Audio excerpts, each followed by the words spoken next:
Hello जोहार दोस्तों, नमस्कार। कैसे हैं आप लोग और कैसा तैयारी चल रहा है? आइए आज का क्लास स्टार्ट करते हैं। आप लोगों को टॉपिक पता होगा, झारखंड ज्योग्राफी से हम लोग स्टार्ट किए हुए हैं जेपीएससी और जेएसएससी दोनों के एग्जाम को देखते हुए। तो देखिए 1947 से राज्य में आर्थिक विकास का इतिहास, झारखंड का भूगोल, जंगल, नदियाँ, पहाड़, पर्वत, खान खनिज आदि ये टॉपिक है। आप लोगों को पता होगा जेपीएससी में 10 मार्क्स का है, पीटी में 10 नंबर का है और जेएसएससी में फिक्स नहीं है कि भाई 2, 4, 5, 6 कुछ भी पूछ सकता है। जेएसएससी में फिक्स नहीं है इससे, लेकिन जेपीएससी में फिक्स है। पीटी में आप लोग देख लीजिएगा, यही सेम टू सेम सिलेबस है 10 मार्क्स का।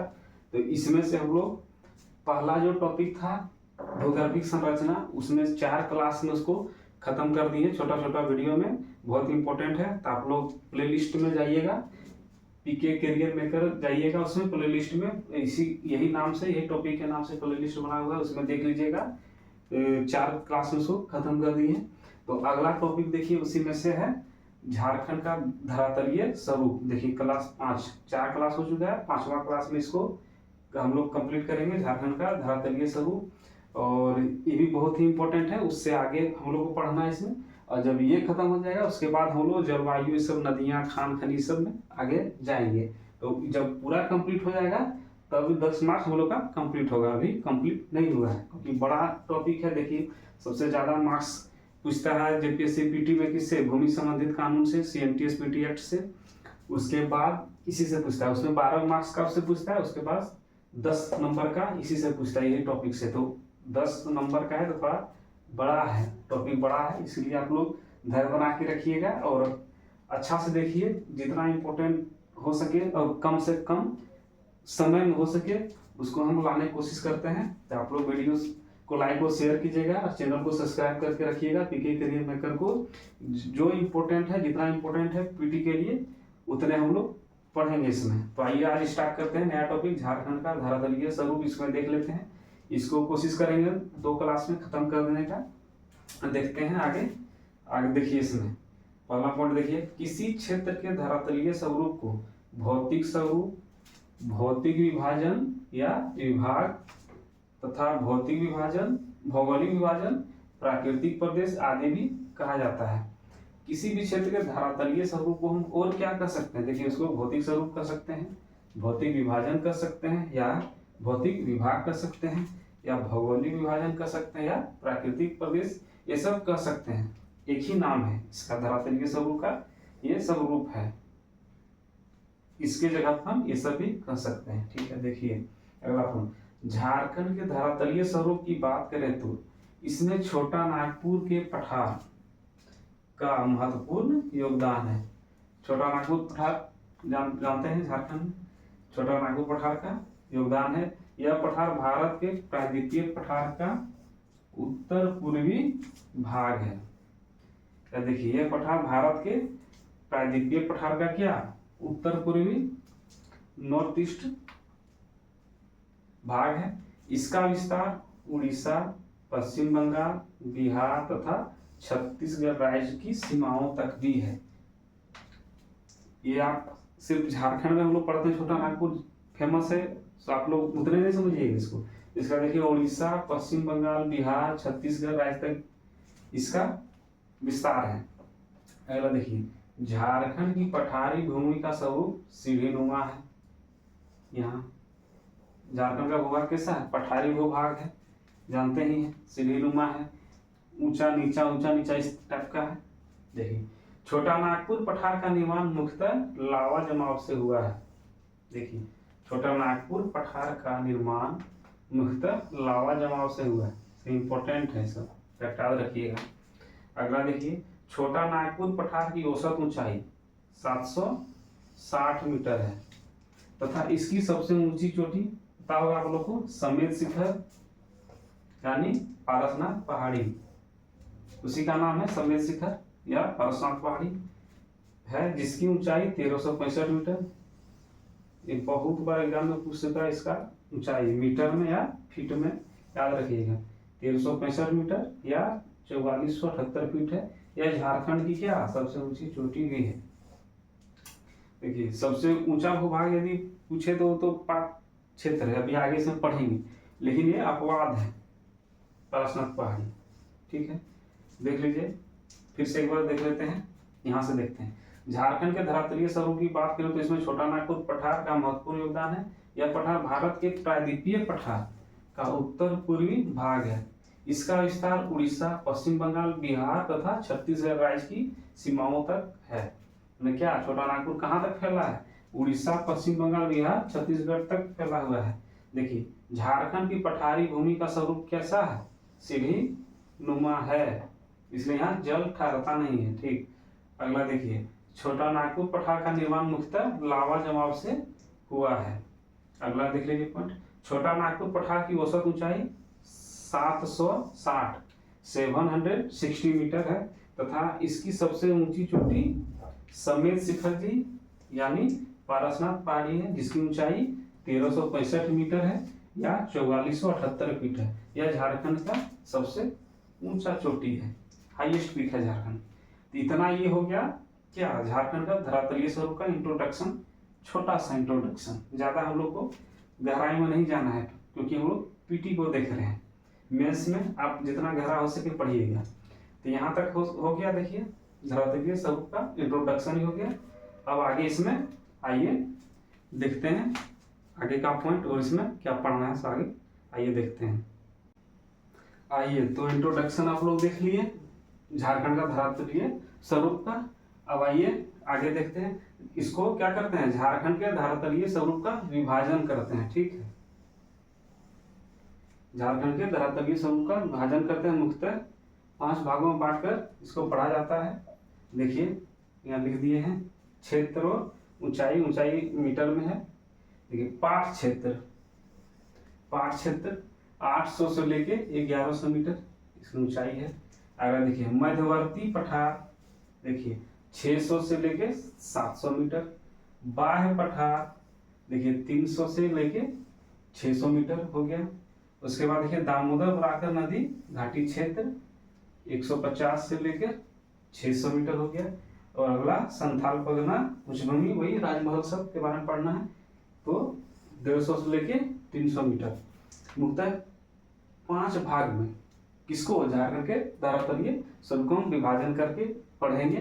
तो आज हम लोग अभी ई क्लास में ये दोनों के बारे में कंप्लीट कर लेते हैं क्योंकि वीडियो लंबा फिर हो जाएगा। ठीक है, तो आज का वीडियो में ये दोनों पाट क्षेत्र और मध्यवर्ती पठार, इसमें रांची पठार और हजारीबाग पठार आता है, तो ये दोनों को खत्म कर देते हैं। फिर नेक्स्ट क्लास में ये तीनों को खत्म कर देंगे। तो 2 क्लास में धरातलीय स्वरूप को खत्म कर देंगे। ठीक है, तो आप लोग वीडियो देखिएगा जरूर और लाइक और शेयर भी कीजिएगा, चैनल से जुड़े रहिएगा सब्सक्राइब करके। तो आइए देख लेते हैं पाट क्षेत्र और मध्यवर्ती क्षेत्र झारखंड के धरातलीय स्वरूप का विभाजन में। ठीक है, आगे देखते हैं आइए इसके बारे में। आइए तो पाट क्षेत्र और मध्यवर्ती पठार देख लेते हैं। तो पहला देखिए पाट क्षेत्र देख लेते हैं, उसके बाद मध्यवर्ती पठार देख लेंगे आज के क्लास में। ठीक है, तो देखिए पाट क्षेत्र के बारे में जो इम्पोर्टेंट जानकारी यहाँ लिख दी है, इससे ज़्यादा आप पढ़ने की जरूरत नहीं ही है, मान के चलिए। आप देख लीजिएगा, यदि क्वेश्चन पूछा हुआ है, यदि प्रीवियस ईयर यदि बनाते होंगे तो देख लीजिएगा। इनसे यहाँ लिखे हुए इम्पोर्टेंट क्वेश्चन है वही पूछता है अधिकतर, और जो भी उसके अलावा जो भी है इम्पोर्टेंट फैक्ट यहाँ लिखे हुए पाट क्षेत्र से। तो आप लोग देखिए पाट क्षेत्र के बारे में। यह झारखंड का सबसे ऊंचा भूभाग है, आप लोग को पता होगा। पाट क्षेत्र क्या झारखंड का सबसे ऊंचा भूभाग है, लेकिन पारसनाथ को छोड़ के, पारसनाथ पहाड़ को छोड़ के। ठीक है, यह झारखंड का सबसे ऊंचा भूभाग है जिसका निर्माण योशीन काल में हुआ है। अगला देखिए, पाट मतलब क्या होता है, समतल जमीन होता है, समतल। पाट मतलब समतल जमीन होता है। पारसनाथ को छोड़कर यह झारखंड के सबसे ऊंचा भाग है।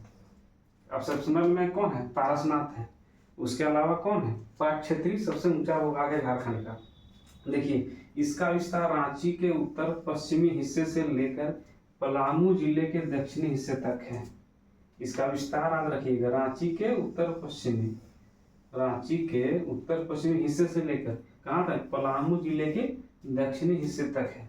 पाट क्षेत्र का आकार कैसा होता है, त्रिभुजाकार है। ठीक है, याद रखिएगा, पाट क्षेत्र का आकार कैसा है, त्रिभुजाकार है।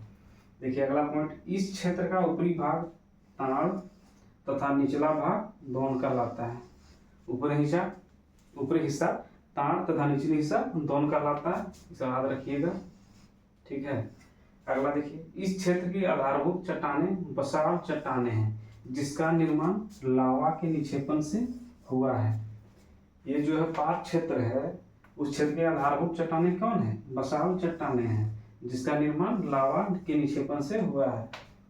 अगला पॉइंट देखिए, पार्क क्षेत्र का समुद्र तल से औसत ऊंचाई कितना है? 1100 मीटर। देखिए औसत ऊंचाई कितना है? 1100 मीटर है पार्क क्षेत्र का समुद्र तल से, लगभग 3600 फीट कर सकते हैं। अगला देखिए, प्रमुख पाठ क्षेत्र देखिए, ये इंपॉर्टेंट है, बहुत इंपॉर्टेंट है। तरहाट पाठ, गणेशपुर पाठ और जमीरा पाठ, ये तीनों पूछता भी है एग्जाम में, सजाने के लिए भी दे सकता है। दूसरे स्थान पर कौन है ये भी पूछता है, तीसरे स्थान पर कौन है, ठीक है, ऑप्शन में दे के पूछता है। एक तीनों का, ये तीनों याद रखिएगा। सबसे ऊंचा कौन है? तरहाट पाठ, उसके बाद गणेशपुर पाठ में नाम आता है, उसके बाद जमीरा पाठ, याद रखिएगा, इंपॉर्टेंट है।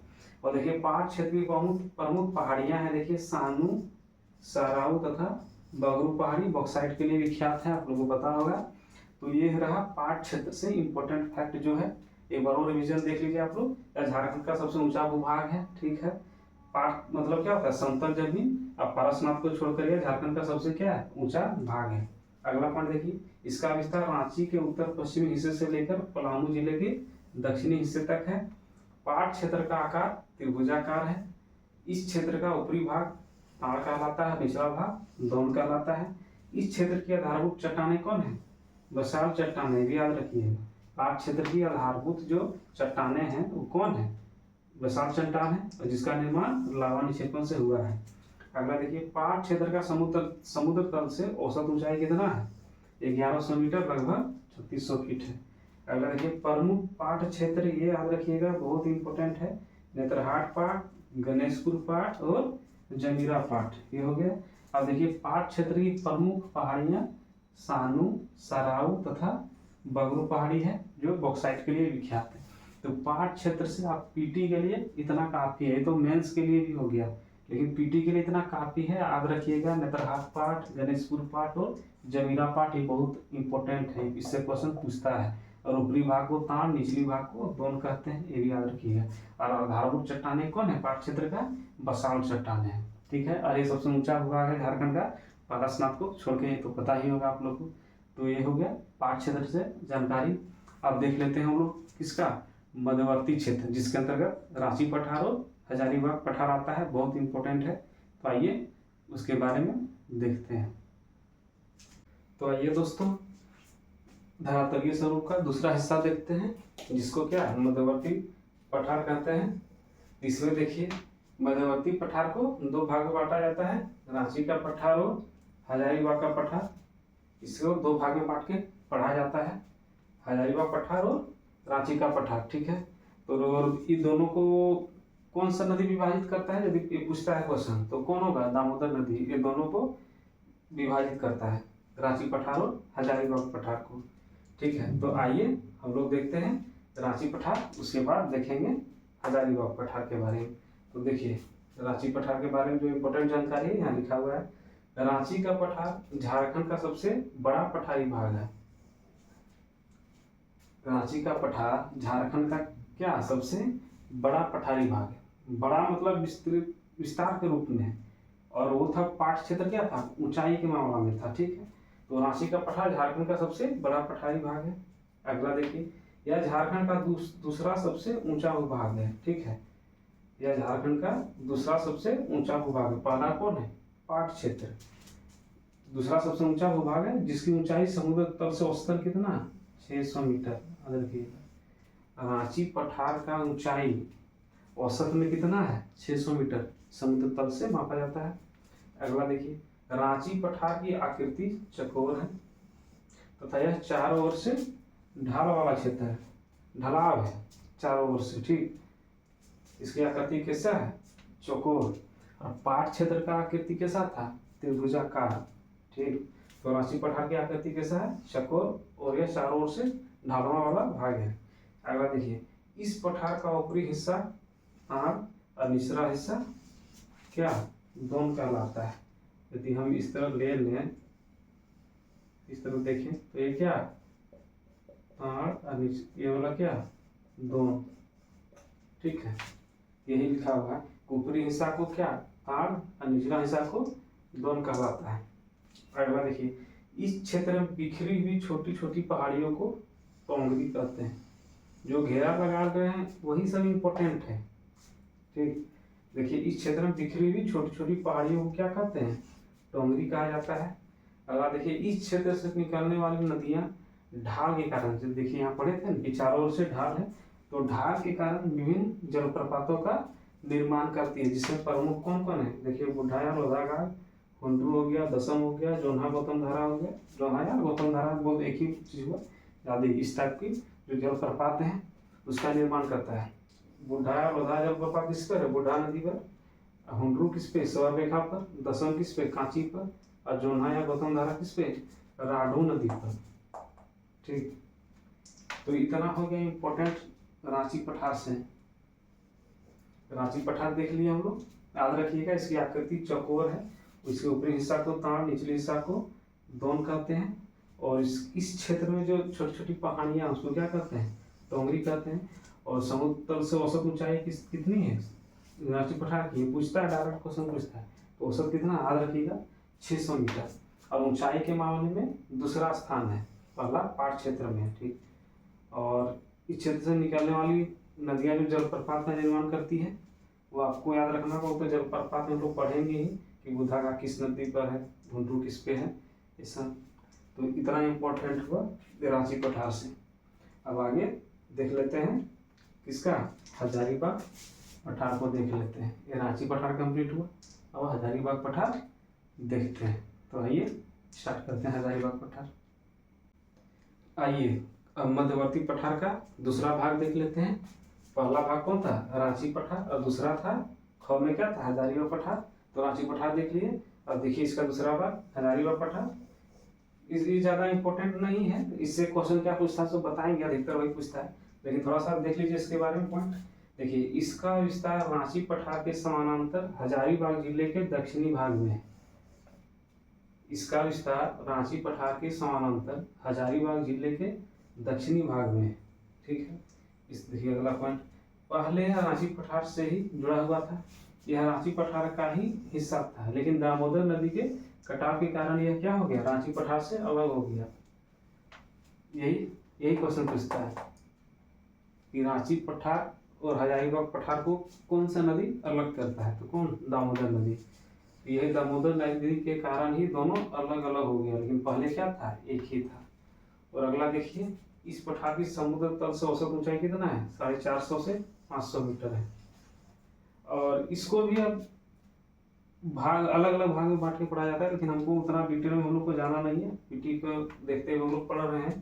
तो इससे इम्पोर्टेंट यही था, रांची और हजारीबाग से पठार से पूछता है एक क्वेश्चन कि इसका औसत ऊंचाई कितना है, और ये दोनों रांची पठार और हजारीबाग पठार को कौन सी नदी अलग करती है, तो दामोदर नदी। और रांची पठार का औसत ऊंचाई कितना है, लगभग 600 मीटर, और इसका हजारीबाग का यही 450 से 500 मीटर है। रांची पठार से थोड़ा कम है इसका ऊंचाई। तो ये था हम लोग का झारखंड के धरातलीय स्वरूप का विभाजन जो हम लोग किए, उसमें दूसरा हिस्सा ये था मध्यवर्ती पठार, उसको हजारीबाग और रांची पठार में बांट के पढ़ते हैं। और पहला कौन था, पाट प्रदेश। तो पाट क्षेत्र का देख लिए और मध्यवर्ती पठार का देख लिए, एक क्लास में हो गया। और दूसरा क्लास जो लाएंगे उसमें वो तीनों जो बचा हुआ है उसको कंप्लीट कर देंगे। तो उम्मीद करते हैं कि वीडियो अच्छा लगेगा आप लोग को। तो वीडियो को लाइक और शेयर कीजिएगा, और चैनल से जुड़े रहिएगा। पीके क्वेरी मेकर को सब्सक्राइब करके रखिएगा। चलिए मिलते हैं अगला क्लास में। तो आज के लिए इतना ही, धन्यवाद। जय झारखंड, जोहार झारखंड। चलिए।